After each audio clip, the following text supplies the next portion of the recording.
Alright, hello and welcome. Revenant is finally out, and I've spent some time with him, and I gotta say, my first impressions are that Revenant seems aggressively mediocre. He's fine in a lot of respects, and he's even good in like one, but he's just really underwhelming in a weird way. So let's talk about that. First and foremost, the build. I have sunk 2 Forma into him so far, and honestly, I can't see myself putting any more in than this.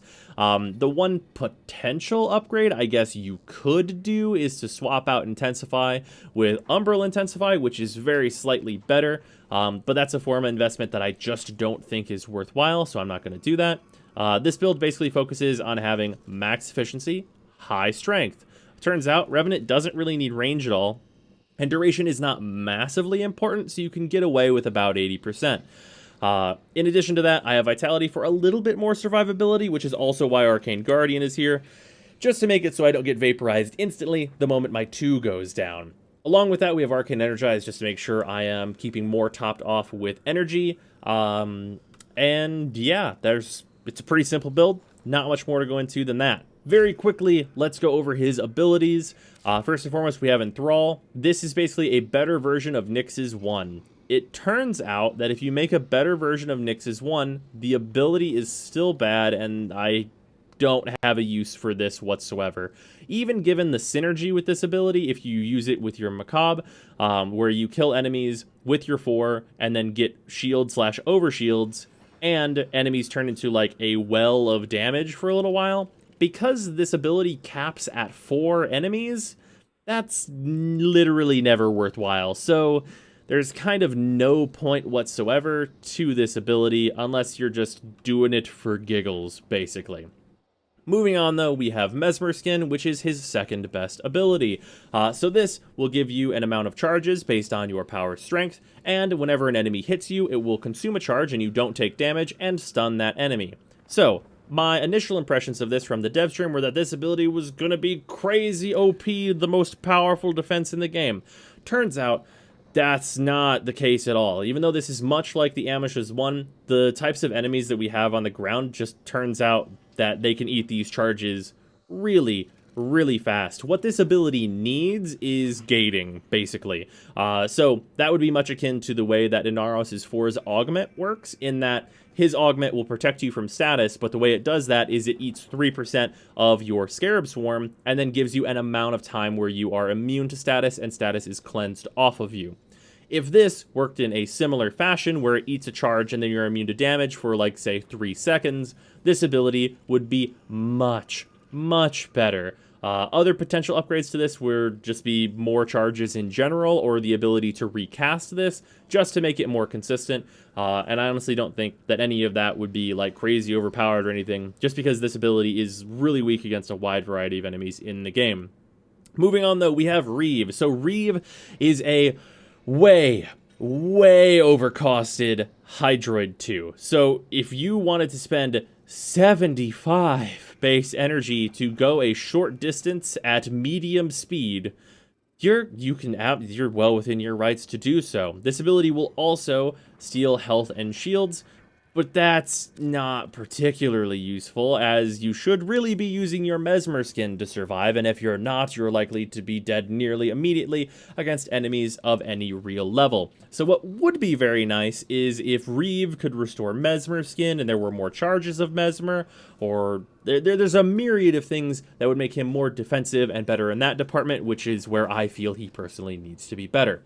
Anyway, though, let's move on to his best ability, which is Danse Macabre. This ability is way better than I expected it to be. I am pleasantly surprised with the amount of damage this ability can kick out, especially with this build, which is over 200% power strength.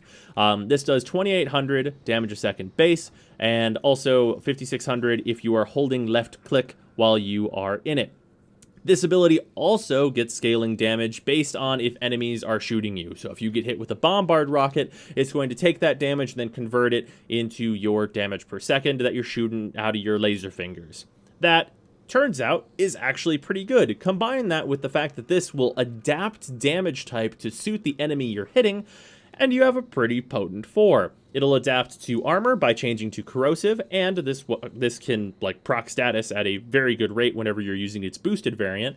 So it'll strip armor very effectively, and it'll change to magnetic when it's up against shields, so that's very nice. And then it'll change to gas when it's up against flesh to give you that nice AoE and also just more damage in general. So that stuff is fantastic. This is definitely like the best designed ability in the kit, and I am very pleasantly surprised with it, as I already said. Moving on, let's just do the test. There's not a whole lot to talk about. His 4 is solid for damage. It's no Mesa 4, it's no Equinox Day Form 4, but it's definitely solid, and if his defensive capabilities were similar to that of an Inaros or other tanking Warframe, he would be basically the DPS tank hybrid, like Inaros is the tank crowd control hybrid, and I think that would be a really good spot for him in the game. Unfortunately, defensively, he's just not quite there, and at much higher levels, as in like post 100, which I know obviously does not matter to most people, he gets eaten up pretty damn fast if the enemies aren't instantly dying. Turns out, at post level 100, enemies usually don't instantly die to his abilities, so that becomes a problem for him. We are going to show this at level 80, which is what we usually do for the Warframe test, so let's just jump into this.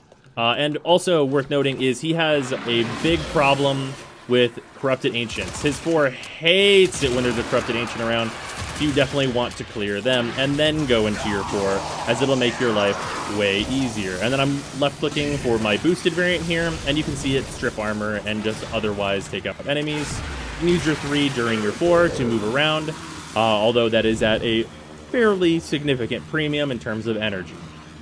But yeah, against enemies like this, whenever you're using your 4 with this much power strength, it actually eats through them pretty fast, which is nice to see. And because his 4 actually has considerable range at base, you don't have to build for range, which is a nice change. But yeah, overall, if you don't build in such a way as to have enough strength to instantly vaporize the enemies you're going against, which admittedly is not super difficult, he'll have a rough time surviving. And we can kind of show that against level, let's say like 150. And you can kind of get a feel for how his damage scales up as well. So we'll throw on his 2 for obvious reasons. And also show like what happens when you try and do this when there are Corrupted Ancients. You get like basically no damage. Like you'll get some, obviously, but like before the Ancients die, you ain't doing shit to these other enemies. And you can see them working through my 2 fairly easily. Although the guys over there aren't shooting their beams, so that is saving me a lot of defensive stuff. Yeah, you can see the trouble with killing Corrupted Ancients is very unfortunate. There we go. Finally dead, and then now you can actually see where it goes to from here in terms of the damage output.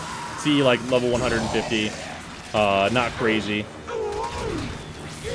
Like, it takes care of them, but if your shields go down, or if your 2 ends, then that happens to you pretty much. But yeah, it's not bad. And you can definitely, like, do this if you just take care of the Corrupted Ancients first, like I'm about to show. But it's just very important to note that if you are in a mission where there are Corrupted Ancients, and it turns out they're in a lot of missions, you have the potential to have a very, very bad time. But yeah, minus Corrupted Ancients, looks like this. Which is good damage. Is it the fastest clear in the world? Definitely not. Is it absolutely serviceable? Yup, for sure. Did I lose, like, pretty much all the charges on my 2 in the time it took to take out, like, that first group of enemies? I absolutely did. I risked dying by, like, going near any of these enemies at this level. Yep. But generally, the damage is going to be enough to take care of the fodder enemies as long as you get rid of the big ones. Yeah, overall, he's fine. There's no, like, terrible, terrible shit with him. There's just a few things that I think could be better in order to make him a great frame instead of just a really mediocre Warframe. But yeah, that's Revenant. He's pretty alright, I guess. Also, for those that are staying until the end of the video, like you're about to see, I changed the end card again, based on the feedback you guys gave me yesterday, which, thank you, by the way. So, let me know what you think of the new one. I'm kind of going for like a setup and then a kind of feel, and then it might change further based on further feedback. You know how it is. Anyway, thank you guys for watching the video, and I will see you tomorrow.